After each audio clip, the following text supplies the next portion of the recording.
చంద్రబాబు ఇంటిపై దాడి కేసుకు సంబంధించి పోలీస్ స్టేషన్లో మాజీ మంత్రి జోగి రమేష్ విచారణ ముగిసింది. గంటపాటు విచారించిన పోలీసులు 27 ప్రశ్నలు అడిగారు. ఈ కేసులో ఇప్పటివరకు 4 పాస్పోర్ట్లు, 8 ఫోన్లు సీజ్ చేసినట్టు పోలీసులు వెల్లడించారు. ఇంతకు ముందులాగా ఈసారి కూడా జోగి రమేష్ దర్యాప్తుకు సహకరించలేదని పోలీసులు అంటున్నారు. జోగి రమేష్ చెప్పిన సమాధానాలు సరైన విధంగా లేవంటున్నారు పోలీసులు. మంగళగిరి డీఎస్పీ మురళీకృష్ణ జోగి రమేష్ను విచారించారు.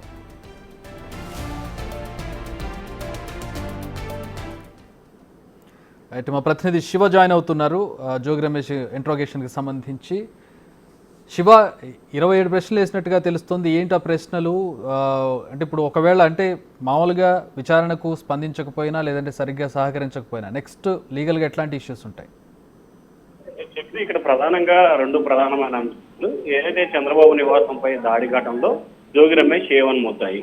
అలాగే ఈ కేసులో దాదాపుగా 60 మంది నిందితుల్ని పోలీసులు ఐడెంటిఫికేషన్ చేయడం జరిగింది. దాంట్లో 30 మంది నిందితులంతా కూడా జోగి రమేష్ సొంత నియోజకవర్గం అంటే మైలవరం నియోజకవర్గానికి సంబంధించి ఇబ్రహీంపట్నము, ఆయన అనుచరులు, ఆయన సోదరుడు, ఆయన బంధువర్గం ఎక్కువ మంది ఉన్నారు. సో వీరందరినీ కూడా విచారించిన పోలీసులు ఆయన పిలిస్తేనే రావడం జరిగింది. ఆనాటి ముఖ్యమంత్రి జగన్మోహన్ రెడ్డి ఇంటి దగ్గరికి వెళ్దామని చెప్పి తీసుకొచ్చి చంద్రబాబు ఇంటి దగ్గరికి తీసుకెళ్లారు.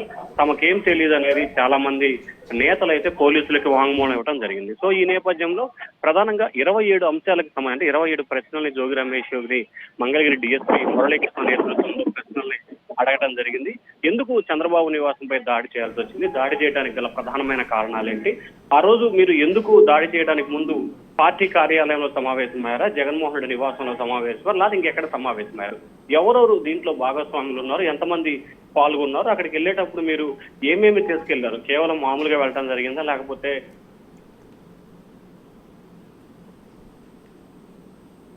అనిపించింది. ఇప్పటికే 4 సార్లు విచారణకు పిలిచినా కానీ పోలీసులకి ఏమాత్రం కూడా జోగి రమేష్ సహకరించలేదు, గుర్తు లేదు, తెలియదు అనే సమాధానాన్ని తరచు చెప్తున్నాడు. సెల్ ఫోన్లు ఇవ్వమని,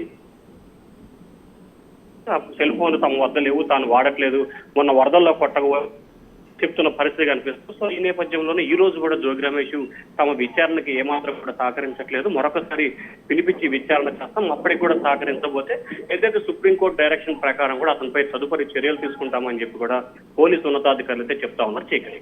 all right, thanks for the update Shiva.